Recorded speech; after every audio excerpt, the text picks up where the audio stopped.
D N A test کی report آنے کے بعد تو رمشا کے قدم تیمور پاشا کے گھر میں مزید جم جاتے ہیں اور تیمور پاشا کے دل میں رمشا کی محبت مزید بڑھ جاتی ہے۔ رمشا سوچتی ہے کہ بیچاری Arjumand aunty D N A test کروانے کے بعد تو سمجھو اس نے خود ہی اپنے پاؤں پر کلہاڑی مار لی ہے۔ اب بہت جلد اس ارجمند کو اپنے نقلی پاپا یعنی تیمور پاشا کے دل سے اور اس گھر سے اگر نہ نکالا تو میرا نام بھی رمشا نہیں ہے۔ دوسری طرف رمشا کا اتنا بڑا ڈرامہ کریٹ کرنے کا اسے واقعی ہی فائدہ ہوتا ہے، کیونکہ تیمور پاشا تو اب رمشا کی طرف سے بہت پریشان ہو جاتا ہے کہ رمشا کو اس ٹیسٹ کی وجہ سے جتنی انسلٹ محسوس ہوئی ہے کہیں وہ گھر چھوڑ کے چلی نہ جائے، اور اگر رمشا گھر چھوڑ کے چلی جاتی ہے تو میں مہر النساء کو قیامت والے دن کیا منہ دکھاؤں گا۔ ویسے بھی رمشا اس کی دیرینہ محبت مہر النساء کی آخری نشانی ہے، بھلا تیمور پاشا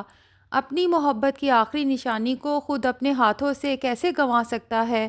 اب چونکہ تیمور پاشا کی عادت ہے کہ اسے جب بھی مہر النساء کی یاد ستاتی ہے وہ اپنے آپ کو اسٹڈیز میں قید کر لیتا ہے، اور پھر اسٹڈیز میں گھر کے کسی اور فرد کو آنے کی اجازت نہیں ہوتی۔ جبکہ دوسری طرف ارجمند کو پتہ ہوتا ہے کہ اب تیمور پاشا مہر النساء کی یادوں میں کھویا ہوگا، اس کی پکچرز دیکھے گا، اس کے خط پڑھے گا اور بیٹھ کے اپنی پرانی محبت کو یاد کرے گا۔ ارجمند سے تو یہی بات برداشت نہیں ہوتی کہ وہ عورت جو منو مٹی تلے پڑی ہے تیمور پاشا کے دل میں آج بھی راج کر رہی ہے، اور میں جو تیمور پاشا کی زندگی میں ہوں اس کے سامنے ہوں، میری محبت تیمور پاشا کے دل میں جگہ نہیں بنا پائی۔ ارجمند تو ابھی اسی جلن کو ختم نہیں کر پائی تھی کہ اسے پتہ ہی نہیں کہ اس کا دل مزید جلنے والا ہے، کیونکہ اسی اسٹڈیز میں جہاں کسی اور کو آنے کی اجازت نہیں ہے،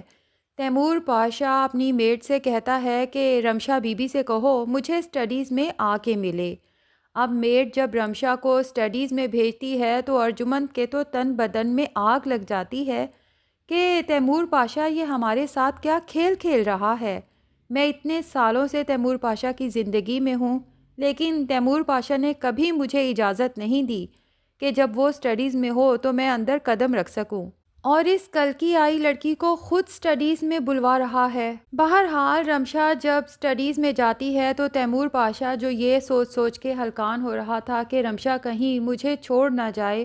اسے بہت پیار سے اپنے پاس بٹھاتا ہے اور اسے بتاتا ہے کہ معجزوں پر تو میرا کبھی بھی یقین نہیں رہا، لیکن تمہارا یوں اچانک مجھے مل جانا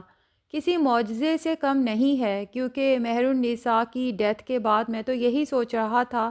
کہ اب آخرت میں ہی اس سے ملاقات ہوگی۔ مجھے کیا پتا تھا کہ مہر النساء کی اور میری محبت کی نشانی تو اس دنیا میں موجود ہے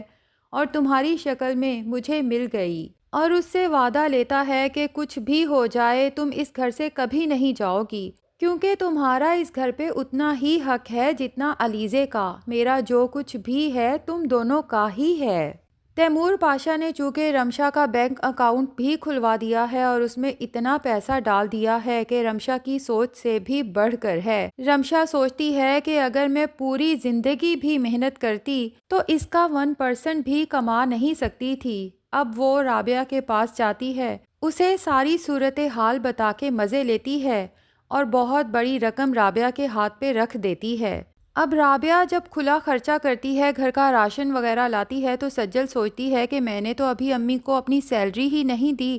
امی کے پاس اتنے پیسے کہاں سے آئے کہ اتنا خرچہ کر لیا۔ جب سجل رابعہ سے پوچھتی ہے تو رابعہ بتاتی ہے کہ رمشا آئی تھی، اس نے مجھے یہ سب پیسے دیے ہیں۔ تو سجل کو یہ بات پسند نہیں آتی، اپنی ماں کو سمجھاتی ہے کہ اصولاً تیمور پاشا کے پیسے پر ہمارا کوئی حق نہیں، اس پہ صرف رمشا کا حق ہے، آپ کو رمشا سے یہ پیسے نہیں لینے چاہیے تھے۔ رابعہ سجل سے کہتی ہے کہ ضرورت اصولوں سے پوری نہیں ہوتی، پیسوں سے پوری ہوتی ہے، اور ویسے بھی ذرا سوچو کہ تیمور پاشا کا سارا پیسہ کس کا ہے؟ رمشا کا نا، اور رمشا پہ سب سے زیادہ حق کس کا ہے؟ ظاہر ہے کہ میرا، کیونکہ میں رمشا کی ماں ہوں اور پال پوس کے اتنا بڑا میں نے اسے کیا ہے، تو اگر اس نے یہ ذرا سے پیسے مجھے دے بھی دیے تو کوئی احسان نہیں کیا۔ سجل اپنی ماں کی بات سن کے چپ تو ہو جاتی ہے، لیکن اندر ہی اندر اسے احساس ہوتا ہے کہ ماں ٹھیک نہیں کر رہی۔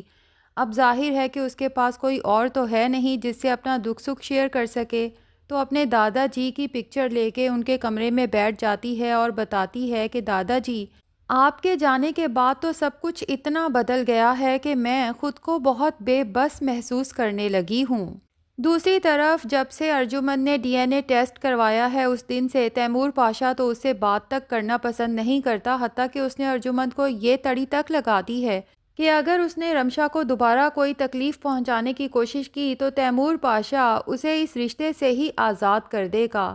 اب جب ارجمند تیمور پاشا کی اتنی اگنورنس دیکھتی ہے تو اس سے برداشت نہیں ہوتا، تو اپنے شوہر سے دو ٹوک بات کرنے کا فیصلہ کرتی ہے اور تیمور پاشا سے پوچھتی ہے کہ ڈی این اے ٹیسٹ کروا کے آخر میں نے ایسا کون سا بڑا گناہ کر دیا ہے، صرف سچ ہی تو جاننا چاہتی تھی۔ لیکن تیمور پاشا کہتا ہے کہ جب میں نے تمہیں ایک دفعہ منع کر دیا تھا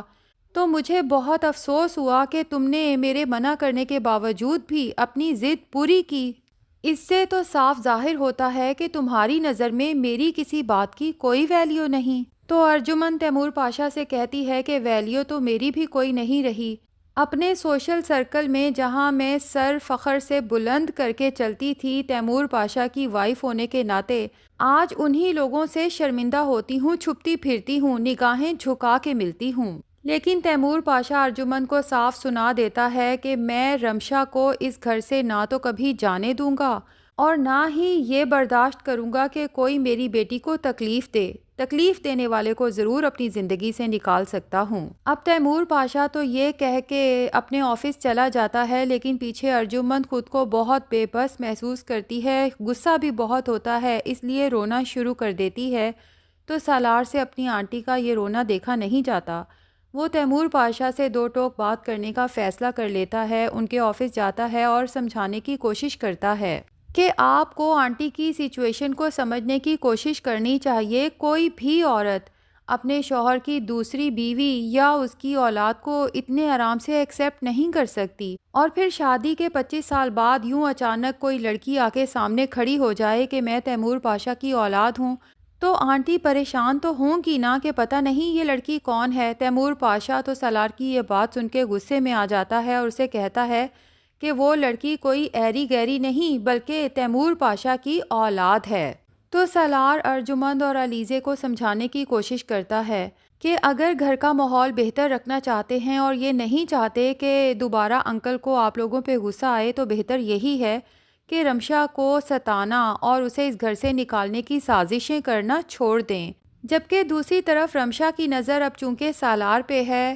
ایک تو ویسے ہی اسے وہ کافی ہینڈسم لگتا ہے اور پھر اسے یہ بھی پتا ہے کہ سالار کی پوزیشن اس گھر میں بہت سٹرونگ ہے۔ تیمور پاشا تو میرے ساتھ ہے ہی، اگر سالار بھی میرے ساتھ مل جاتا ہے تو اس کے بعد یہ علیزے اور ارجمند میرا کچھ نہیں بگاڑ سکتی۔ اس لیے اب سالار کے آگے پیچھے گھومنے کی کوشش کرتی ہے۔ موقع ملتے ہی سالار سے کہتی ہے کہ میں اتنی بری نہیں ہوں جتنا آپ مجھے سمجھتے ہیں۔